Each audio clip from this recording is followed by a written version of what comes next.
శిఖరాలకు సవాళ్లు, విద్యార్థుల విజయాలు.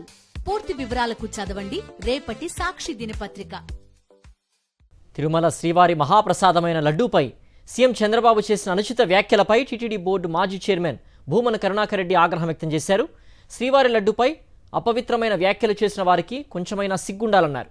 లడ్డూ తయారీలో జంతువుల ఎముకల పదార్థాలున్నాయని వ్యాఖ్యలు చేసిన వారు సర్వనాశనం అవుతారన్నారు భూమన కరుణాకర్ రెడ్డి. శ్రీవారి భక్తుడని చెప్పుకుంటున్న చంద్రబాబు శ్రీవారికి భక్తులకు క్షమాపణ చెప్పాలని డిమాండ్ చేశారు. రాజకీయ లబ్ధి కోసం ఎంత నీచానికైనా దిగజారుతారని సీఎం చంద్రబాబు మరోసారి నిరూపించారని మండిపడ్డారు భూమన కరుణాకర్ రెడ్డి. సాక్షాత్తు స్వామి లడ్డూ విషయంలోనే మీరు ఆరోపణలకు చేయటానికి దిగజారిపోయినారంటే మీ నైతిక స్థాయి ఏమని చెప్పాలనో అర్థం కావటం లేదు. చాలా తప్పిదం ఇది, చాలా అపచారం. దీన్ని నిజంగా కూడా సభ్య సమాజమంతా ఖండించాలా. అంటే గత 5 ఏళ్ళు లడ్లు తిన్న వాళ్ళందరూ కూడా జంతువుల కొవ్వుతో తయారు చేసినటువంటి లడ్లు తిన్నారా చంద్రబాబు నాయుడు? దీనికి సిగ్గన్నా ఉండాలి ఇలాంటి మాటలు మాట్లాడడానికి. ఎంత బాధాకరమైనటువంటి విషయం.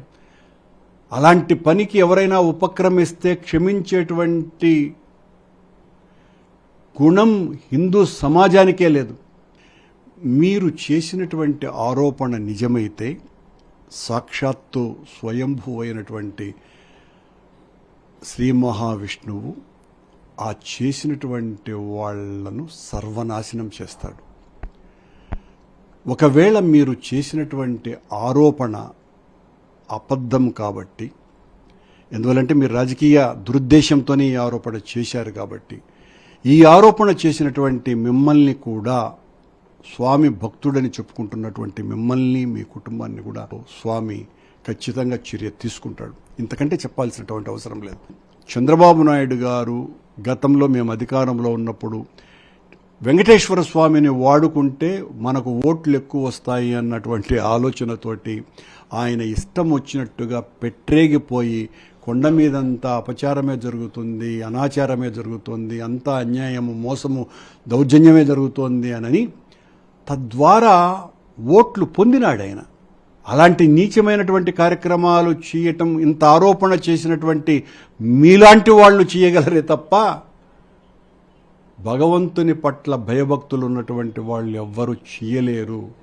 దయచేసి ఆ ఆరోపణను విరమించుకోండి, వెనక్కి తీసుకోండి. హిందువులకందరికీ కూడా క్షమాపణలు చెప్పండి. వెంకటేశ్వర స్వామి ఫోటోకు వెళ్ళి మీరు రోజు కనీసం బహిరంగంగా కాకపోయినా మీ ఇంటిలోనన్న స్వామి పాదాల మీద పడి, స్వామి నేను తప్పు చేశాను, నన్ను క్షమించు అని భగవంతుడిని ప్రార్థించుకోండి.